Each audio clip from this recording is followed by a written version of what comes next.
February, it's coming to a close, but it is not too late to help when it comes to your heart health. And specifically in February, it marks American Heart Month in the United States. And according to the American Heart Association, they have laid out several steps for you to take to improve your heart health right away.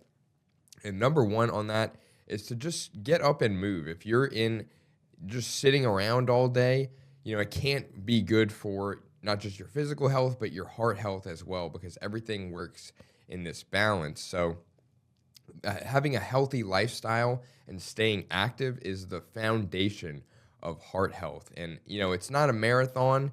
You don't have to start training for a 4K or 5K or whatever, or a run.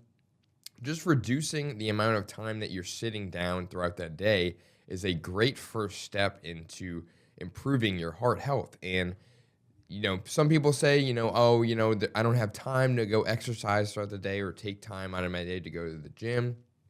But the American Heart Association, they recommend 150 minutes per week for moderate intensity aerobic activity, or 75 minutes a week of vigorous aerobic activity, or a combination of both. And if you weigh it out and divide it up per day, that's only 21 minutes of moderate intensity exercise per day.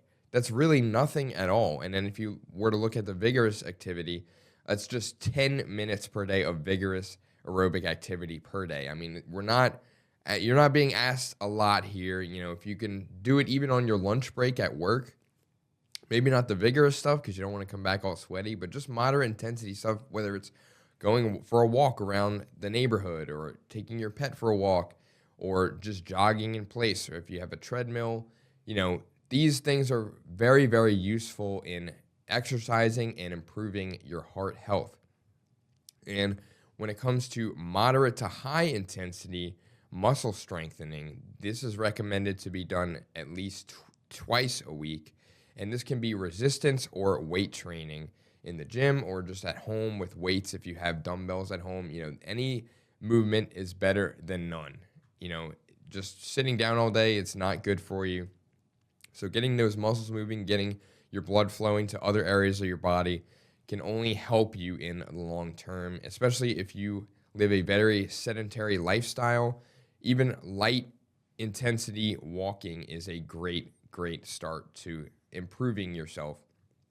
And just getting up throughout the day cumulatively counts towards this total. If you don't have the time to dedicate to going to an actual gym, just getting up each and every day helps, especially if you're an older adult who has trouble with getting up and walking and moving around. And number two in their steps that they lined out is to read the nutrition label of the products that you're buying at the grocery store. You want to avoid these very high, ultra-processed foods with a laundry list of all kinds of ingredients. And the American Heart Association also wants to recommend having a very well-balanced diet and healthy diet that is full of fruits, vegetables, whole grains, beans, legumes, nuts, and seeds, very core foundational things to every person's diet. And to also limit the amount of added sugar, salt, and fried foods that you are consuming. And this is said time and time again, but a Mediterranean-style diet is probably among the healthiest when it comes to cardiovascular health. But at the same time, if you're someone who, you look at your diet and what you're eating and you say, all right, this is really, really bad, this has to change, let me just switch over to an ultra super healthy diet, it's pretty much impossible to do that overnight. You want to take it gradually and work these healthy foods into your everyday diet instead of just going cold turkey and just going strictly fruits, vegetables, grains, everything like that. So in this, you could start by paying attention to what exactly is on your food labels, like I said, and specifically looking out for the amount of sodium that is on the label. And the American Heart Association recommends no more than 2,300 milligrams per day, which is about a teaspoon of salt per day. And an optimal goal of just no more than 1,500 milligrams per day for most adults when it comes to sodium. So really try to limit that sodium intake because it can cause a whole bunch of different problems later on.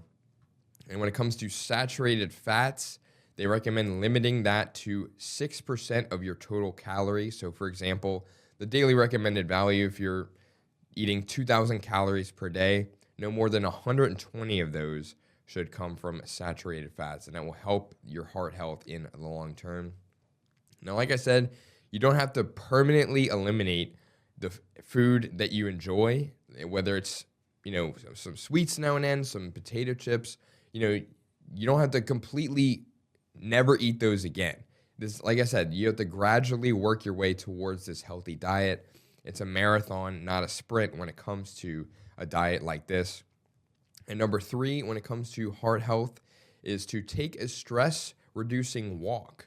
And when it comes to stress, it presents a whole bunch of problems, not just mentally, but physically as well, because it can raise the risk of heart disease and stroke. And some ways you can alleviate stress is through meditation, reading a book, learning something new, or developing breathing techniques to help calm yourself down and reduce that stress. And when it comes to taking a walk, you're essentially killing 2 birds with 1 stone when it comes to heart health, because not only are you getting your exercise in, your steps in, you're also helping yourself to relax and reduce those stress levels. And this is usually best after a meal to help control your blood sugar levels by going on a walk, whether it's around the block, around your street, or a nearby park. These things are greatly beneficial to you and your overall health. And number 4 on the health tips includes knowing your numbers, specifically your cholesterol levels, your blood sugar, and your blood pressure levels. And many drugstores, if you don't have access to monitor your blood pressure at home, many drugstores have a blood pressure monitor on site that you can use. If you were growing up like me as a kid and your parents had to go to the pharmacy at a CVS or a Walgreens, they usually had a blood pressure arm wrap that you can use that applies pressure. That's usually mechanical or robotic, that automatically does it and applies pressure to your arm. And that is a great way if you don't have access to it at home, because getting an accurate reading on your blood pressure at home, it tends to be a little bit difficult, but when done right, it is extremely beneficial and helpful to your doctor so that they can monitor your levels and help get it under control if it needs to be. And number 5, when it comes to these steps, is to make sure that you're getting the right amount of sleep, because better sleep is crucial for heart health. Most adults, no matter who you are, you typically need 7 to 9 hours of sleep per night. That is the recommended thing, at least 7 hours. And if you fail to get that much, naps throughout the day usually help a little bit, but 7 hours of uninterrupted sleep is usually best. So just try to do that to the best of your ability. I know most people's schedules always don't align with that recommendation, but it's still recommended to get at least 7 hours per night. And one way you can do this is to try being consistent when it comes to going to bed and waking up to help develop that circadian rhythm. Because if you're going to bed and waking up at different times each night, you're never going to develop that pattern and that rhythm that you can get into and get into that groove of getting the proper amount of sleep.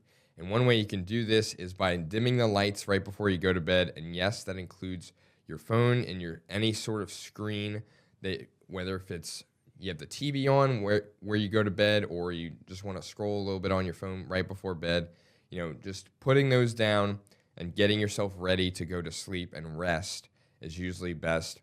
Also, to turn your temperatures down, and because numerous studies have found that people tend to sleep better when it's a little bit colder, because in order to go to sleep, your internal body temperature usually lowers a little bit while you're sleeping. So it's usually best to help with that by turning the AC down just a little bit right before bed. And number 6, when it comes to heart health tips, is to make sure that you're taking your prescribed medications. There are so many people who start a medication and then end up not following through with it because they don't often see results, especially when it comes to preventative medication against heart attacks or strokes. And when it comes to lowering your cholesterol, you might not see immediate benefits because, it's hard to continue taking it if you're not seeing results. Like I said, if you feel fine, you're just like, oh, I can do without it for a day. You don't think about it because you feel fine. But it's important to continuously take your medications as prescribed by your doctor, because there's no bell that goes off in your body that lets you know, hey, just prevented a heart attack or just prevented a stroke. There's nothing telling you that. You just have to trust that the prevention of that is the key part of that. So when it comes to any symptoms that you might feel, if you're not feeling any, like I said, if you're feeling fine, still follow your doctor's instructions and according to the medication that they prescribe to you. But I understand that there are many factors at play when it comes to whether a person continues to take their medication or not. And one thing that can help you as an individual, if you're struggling to take it on a consistent basis, is to get into a habit of taking it at the same time every day. And if the medication has a specific time frame that says, take every 12 hours or so, if that doesn't line up with your personal schedule, just talk to your doctor. See if you can find a way to incorporate that and adjust the time for something that works for you. But number 7, and the final step when it comes to heart health, is that just remember that everything adds up. Everything, whether that you eat, that you do physically and actively, all of this adds up. There are lots of risk factors when it comes to heart disease and stroke, most of which are invisible, unfortunately. And this can include high blood pressure and cholesterol. So again, going back to one of the other steps, know your numbers. Make sure that you know your levels when it comes to blood pressure and cholesterol so that you can monitor them and take action if they do get too high. And to make sure that you're taking steps toward prevention, like I said, it's more about just living longer. Taking all of these steps into consideration can help you live with a healthy heart, mind, and body as you grow older. So it's very, very important to follow all of these steps and more.